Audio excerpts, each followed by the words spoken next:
Big Tobacco lied to you.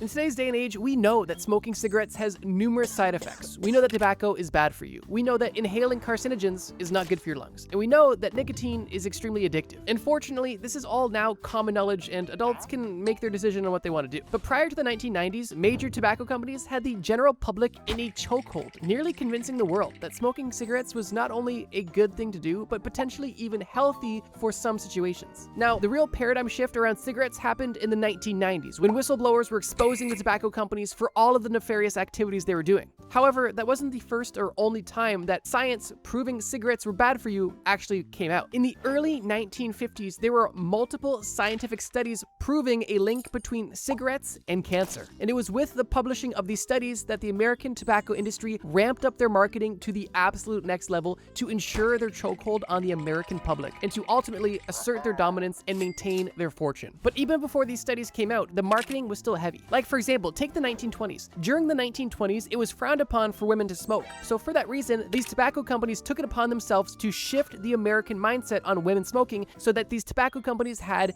50% more consumers. And how they did this was crazy. Essentially, what these tobacco companies did was not only pay influential women to smoke in public settings and to be photographed and filmed smoking in public settings, but they even hijacked the women's rights movement from the 1920s to make their cigarettes seem like a way of fighting the patriarchy. And with the rise of feminism and empowering women, tobacco companies realized that if they could get their cigarettes involved in the movement, they would make a lot of money. And what they ultimately ended up doing was positioning cigarettes as a way to fight against the patriarchy, and they even eventually, in some ad campaigns, called cigarettes freedom sticks, empowering women to fight social norms by smoking cigarettes and being just like the men. That's the crazy level of manipulation we're talking about. But that's truly only the beginning. But I wanted to highlight that example because it's just insane.